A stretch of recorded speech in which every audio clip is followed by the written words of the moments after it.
नमस्कार। चीन जो कर रहा है वो दुनिया में किसी ने नहीं किया। चीन अपने यहां जो बार बार कहा जाता है ना कि चीन तो दूसरों को, दूसरे की जमीनों को, दूसरे की सीमाओं को, दूसरे के कारोबार को, सबको गलत तरीके से कब्जा करने की रणनीति पर काम कर रहा है। और अभी वो माइक पॉम्पियो जागे हैं, जो अमेरिकी विदेश सचिव हैं, कि हम लोग अब जाकर जागे हैं और बहुत दिनों तक हमने नहीं देखा। लेकिन चीन जो कर रहा है उसमें उसने जो ह्यूमन वैल्यूज हैं, मानव अधिकार हैं, उनको उसने सबसे निचले पायदान पर रख दिया है। और इसका सबसे बड़ा उदाहरण सिर्फ तिब्बती भर नहीं है, सिर्फ मंगोलिया के लोग नहीं है। जो शिनजियांग प्रांत, जो पूर्वी तुर्किस्तान है, जिसको वो शिनजियांग प्रांत कहते हैं, वहां जो उइघर मुसलमानों के साथ हो रहा है ना, मास नरसंहार हो रहा है, मास उत्पीड़न हो रहा है, एक जिसको कहते हैं ना कि बहुत बड़े पैमाने पर अत्याचार हो रहा है। 10 लाख की संख्या आती है, 15 लाख की संख्या आती है कि इतने उइघर मुसलमानों को, जो उनके डिटेंशन कैंप हैं या जो भी आप कैंप कह लीजिए, उसको वोकेशनल ट्रेनिंग सेंटर कहते हैं, और उसकी अलग अलग खबरें छन के पिछले साल 2 साल में आई हैं। चीन ने अपना पीआर करने के लिए, प्रोपेगेंडा करने के लिए दुनिया के अलग अलग देशों में जहां उसको लगा कि अरे नहीं यहां से तो कुछ पॉजिटिव हो सकता है, तो उन देशों के लोगों को बुलाया भी। और ऐसे ही एक व्यक्ति हैं, कनाडियन अल्बानियन इतिहासकार ओल्सी जेजेक्शी, OLSI JAZEXHI, ओल्सी जेजेक्शी। अब उनका कुछ और नाम हो तो आप देख लीजिए। लेकिन कनाडियन अल्बानियन इतिहासकार ओल्सी जब वहां गए, उन्होंने अपने अल्बानिया में, अपने यहां जाकर चीनी दूतावास में कहा कि जो वेस्ट का प्रोपेगेंडा है, और वेस्ट के प्रोपेगेंडा के वो बहुत खिलाफ लिखते रहे, रिलीजन पर, पूरी इन सब पे उनकी बहुत पकड़ है बड़ा। तो उन्होंने जाके कहा कि जो वेस्ट का प्रोपेगेंडा है, मैं इस झूठ को ध्वस्त करना चाहता हूं, और इसके लिए मैं शिनजियांग प्रांत में आकर उइघर मुसलमानों की स्थिति देखना चाहता हूं। उनके साथ और कई पत्रकारों को वहां की, चीन के शिनजियांग प्रांत की जो सरकार थी, उसने इजाजत दी।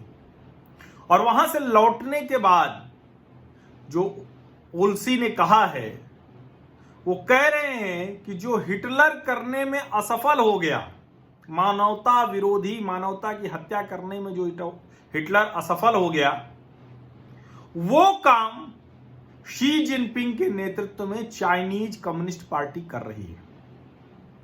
उन्होंने चेहरा बेनकाब कर दिया। उन्होंने कहा कि अकल्पनीय क्रूर व्यवहार हो रहा है चीन में उइघर मुसलमानों के साथ। और सोचिए कि दुनिया का कोई, तुर्की वगैरह थोड़ा बहुत बोलते हैं, लेकिन कोई भी चीन के खिलाफ खुलकर नहीं बोल रहा है। पाकिस्तान सोचिए, जो इस्लामिक राष्ट्र है, इतने इस्लामिक देश है दुनिया में, पूरा बाकायदा OIC बना हुआ है, ऑर्गेनाइजेशन ऑफ इस्लामिक कंट्रीज, और वो इस पर नहीं बोल रहे हैं। और जो सिलसिलेवार उन्होंने बताया है, चूंकि ओल्सी की बात इसलिए कि वो अमेरिका की नीतियों के खिलाफ लिखते रहते हैं, जो अल्बानिया में अमेरिका कर रहा है उसके खिलाफ लिखते रहते हैं। और इसीलिए जब उन्होंने कहा कि हमको अमेरिकी वेस्ट का प्रोपेगेंडा ध्वस्त करना है, तो चीन की सरकार ने उन्हें हाथों हाथ ले लिया, कहा कि अरे वाह, इससे बेहतर क्या होगा। लेकिन जब वहां वो गए, तो एक तो पूरा का पूरा गाइडेड टूर था। उन लोगों से ही बात करनी थी जिनसे तय था कि इन्हीं से बात करनी है। और उतने रिस्ट्रिक्टेड मूवमेंट, गाइडेड टूर के बावजूद, ओल्सी कहते हैं जो वहां देखने को मिला वो भयावह है। और उतने भर से उइघर मुसलमानों पर जो अत्याचार हो रहा होगा, जिस स्केल पर हो रहा होगा, उसकी झलक दिख जाती है। और कमाल देखिए कि इतना गुडविल जेस्चर दिखाने के बावजूद, इतना रिस्ट्रिक्टेड मूवमेंट के बावजूद, गाइडेड टूर के बावजूद, एक चीनी अधिकारी ली उनको जब हवाई अड्डे पे विदा कर रहा था, तो धमकी भी देता है, कोई भी निगेटिव रिपोर्ट नहीं आनी चाहिए, चीन की छवि नहीं खराब होनी चाहिए। और इसी वहां से लौटने के बाद उन्होंने लिखा कि जो वहां पे हो रहा है वो अब शी जिनपिंग और चाइनीज कम्युनिस्ट पार्टी कर रहे हैं जो हिटलर नहीं कर सका था। ये बात बार बार जो शिटलर कहा जा रहा है ना, एक्साई के साथ शिटलर, तो वो वही कर रहे हैं। और वहां वो 16 से 25 अगस्त तक उल्सी जजक्शी वो state council information office Xinjiang प्रांत के बुलावे पर गए थे और उन्होंने जुलाई में अल्बानिया में चीनी दूतावास में रिपोर्ट दाखिल की थी, जुलाई 2019 में, कि भाई उन्हें पश्चिमी झूठ उजागर करना है। और उनको जब मौका मिला वहां जाने का तो 3 जगहों पर, उरुमकी, आक्सू और काशगर, इन 3 जगहों पर उइघर मुसलमानों की स्थिति देखने के लिए गए। अब वहां जो पहला उनको फर्क दिखा कि जो वेस्टर्न प्रोपेगेंडा है वो कैसे ध्वस्त होगा, झूठ क्या था, तो पश्चिमी मीडिया जिसको कंसंट्रेशन कैंप कह रहा है, चीन उसको कंसंट्रेशन कैंप नहीं कहता है, वो कहता है वोकेशनल ट्रेनिंग सेंटर। अब ये अलग बात है कि वोकेशनल ट्रेनिंग सेंटर में कोई भी हान चाइनीज नहीं है, सब के सब उइघर मुसलमान हैं जिनकी तुर्की से जड़ें जुड़ी हुई हैं, जो तुर्की सांस्कृतिक विरासत वाले हैं, जो इस्लामिक हैं, जो कुरान पढ़ते हैं, जो हलाल मीट खाते हैं, उनको रखा गया है। और वोकेशनल ट्रेनिंग सेंटर है तो उनको छात्र कहेंगे और वो कैदी की तरह रखे गए हैं। तो भैया कहां स्टूडेंट्स होंगे जो कैदी की तरह होते हैं?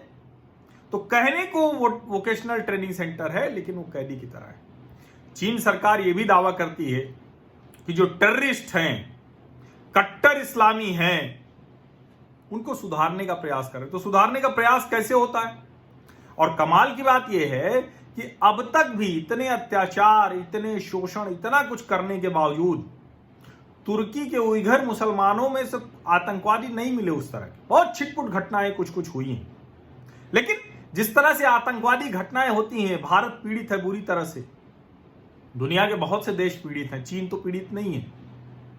और वहां वो करते क्या है, वो उनको मतलब ऐसे ऐसे काम कराते हैं कि और कहीं हो तो ये इस्लामिक रेडिकल्स, टेररिस्ट, ये सब उस देश को तहस नहस कर दें। लेकिन चीन में कुछ और तो और जो इस्लामिक जो रेडिकल्स हैं, उनके जो खलीफा बनना चाहते हैं, नए खलीफा रेसेप तैयब अर्दोगन, जिन्होंने हागिया सोफिया जो संग्रहालय था, जो दरअसल चर्च थी, चर्च को मस्जिद बना दिया गया था और संग्रहालय इसीलिए था कि चलिए एक सद्भावना रहेगी, उसको फिर से मस्जिद में तब्दील कर दिया। लेकिन वो अर्दोगन जिनको इस्लामोफोबिया दिखता है, जो मलेशिया के महातिर मोहम्मद और पाकिस्तान के इमरान खान के साथ मिलकर इस्लामोफोबिया के खिलाफ लड़ाई लड़ने की बात करते हैं, एक अंग्रेजी चैनल की बात करते हैं, बहुत कुछ कहते हैं, वो अर्दोगन भी बहुत कुछ चीन के खिलाफ नहीं कर पाते हैं, डरते रहते हैं। कुछ ऐसे छिटपुट बयान देकर ये मलेशिया और तुर्की ये काम चला लेते हैं, जबकि ऑर्गेनाइजेशन ऑफ इस्लामिक कंट्रीज 53 देशों का संगठन है, लेकिन इन उइघर मुसलमानों को वो मुसलमान मानते ही नहीं हैं। तुर्की के हैं वो सब। सोचिए अभी एक तुगरुल सीरियल पे बड़ा सब सारे मुसलमान एकदम से क्या शानदार हो गया, लेकिन जो उइघर मुसलमानों की दुर्दशा हो रही चीन में, उस पर कोई बात नहीं करने वाला है।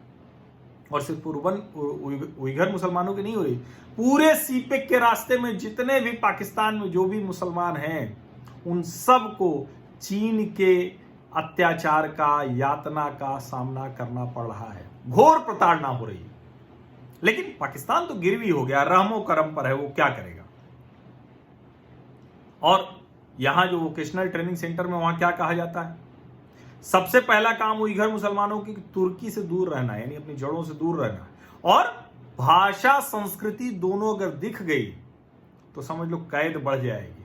कुरान पढ़ नहीं सकते, और जो मीट है वो गैर हलाल मीट, हलाल और नॉन हलाल में कितनी बहस दुनिया भर में चलती है। हमारे यहाँ तो अभिव्यक्ति की स्वतंत्रता में आ जाता है क्या क्या खाने की, पता नहीं क्या क्या, लेकिन वहां ये समझाया जा रहा है लोगों को कि देखो इस्लामिक मान्यताओं को मानना अपराध है, और अगर तुम मुसलमान हो तो तुम आतंकवादी हो। और जबरदस्ती उनसे शी जिनपिंग और चाइनीज कम्युनिस्ट पार्टी का जयकारा लगवाया जाता है। ओल्सी बताते हैं कि अल्लाह का नाम लेने या इस्लामी रीति रिवाज से जो निकाह करते हैं उस पर भी वोकेशनल ट्रेनिंग सेंटर में कैद कर दिया जाता है। यानी आप कुछ भी इस्लामिक मान्यताओं के आधार पर कर ही नहीं सकते। उल्सी कहते हैं शिनजियांग जो प्रांत है, जो पूर्वी तुर्किस्तान है, वहां तुर्की, भारतीय और इस्लामिक सभ्यता के बहुत से अवशेष हैं, बहुत से निशान हैं। उस सब को चीन नष्ट कर देना चाहता है, खत्म कर देना चाहता है, क्योंकि वो उइगर मुसलमानों को चीन की सुरक्षा के लिए खतरा मानता है। लेकिन आप सोचिए कि जो इस्लाम के नाम पर जो देश बने हैं, इस्लाम के नाम पर जिन देशों में नेताओं की पूरी, जिसको कहें कि उसी नाम पर वो जनता का समर्थन जुटाने की कोशिश करते हैं, दुनिया भर में आतंकवाद तक को ठीक ठहराने लगते हैं, इस्लामिक कट्टरता को बढ़ावा देते हैं। लेकिन जब सचमुच मुसलमानों को उनकी जरूरत है, फिर वो शिनजियांग के उइगर मुसलमान हो या फिर पूरे सीपेक के रास्ते ग्वादर पोर्ट तक सारे के सारे पाकिस्तानी मुसलमान हैं, उन सब के अत्याचार पर किसी की बोली नहीं फूट रही। पाकिस्तान की जनता अब हर रोज उनके साथ बहुत बुरा बर्ताव हो रहा है और चीनी अधिकारी आते हैं, उनके घर से लड़कियों को उठा ले जाते हैं, उनके लोगों के साथ बुरा व्यवहार करते हैं, लगातार मॉनिटरिंग होती है। और तो और सीपेक के रास्ते पर सिर्फ चीनी अधिकारी जाते हैं और जो सेना के बड़े अधिकारी हैं पाकिस्तान के, सिर्फ वो जाते हैं, बड़े लोग जाते हैं। आम जनता को सीपेक पर चलने की इजाजत भी नहीं है, ये आप समझ लीजिए। इसलिए बहुत जरूरी है कि ये सारी की सारी बातें हर किसी को पहुंचे, भारतीय मुसलमानों को भी, पाकिस्तानी मुसलमानों को भी, दुनिया भर के जो मानवाधिकार के संरक्षक हैं उनको भी, और हम सब लोगों को ये ध्यान में रहे कि चीन क्या कर रहा है और क्यों उसके खिलाफ दुनिया का एक साथ खड़ा होना बेहद जरूरी है। मैंने आपसे कहा था कि चीन में जो भी कुछ हो रहा है, जो कुछ भी मुझे दिख रहा है, वो सब मैं आपको खोज कर, पढ़कर, दुनिया भर से वो अपडेट करता रहूंगा। और इसके साथ एक निवेदन भी करता हूं कि सब्सक्राइब तो कर ही लीजिए, नोटिफिकेशन वाली घंटी भी दबा दीजिए, जिससे सामाजिक परिवार बड़ा हो, इसकी ताकत बड़ी हो, ये आवाज मजबूत हो। साथ ही मैं अपील करता हूं कि अगर संभव हो तो आप इस वीडियो को जस का तस बढ़ा दीजिए, ज्यादा से ज्यादा लोगों तक पहुंचाइए। नहीं आपको लगता है कि वीडियो भेजना है तो आप इसकी जो बातें हैं वो आप अपने तरीके से दूसरों को बताने के लिए स्वतंत्र हैं। ये विमर्श होना चाहिए, ये सूचना तो लोगों को पहुंचनी चाहिए, जानकारी तो बहुत जरूरी है। बहुत बहुत धन्यवाद। मेरा यही काम है, मैं करता रहूंगा। देश के लिहाज से जो अच्छा है, जो बेहतर है, पॉजिटिव सकारात्मक बहस चलाता रहूंगा और कोशिश करूंगा कि जो बेहतरी के लिए जो भी बदलाव हैं उसमें इस हमारे सामाजिक परिवार की हिस्सेदारी बनी रहे। और आप मेरे सामाजिक परिवार के हिस्से हैं तो बेहतर नागरिक बनिए, बढ़िया भारतीय बनिए, कुछ अच्छा करने में अपनी भूमिका तलाशिए। जो गलत हो रहा है वो तो हो रहा है, जहां आपका वश चले वहां रोकिए, सुधारिए, लेकिन खुद कुछ अच्छा करने में, बेहतर भारतीय और नागरिक बनने में अपनी भूमिका तलाशिए। बहुत बहुत धन्यवाद। आप जहां भी हैं, दुनिया के जिस भी हिस्से में हैं, आपको यथोचित अभिवादन। और भारत में आप हैं तो अब तो शुभरात्रि कहने का समय है। बहुत बहुत धन्यवाद।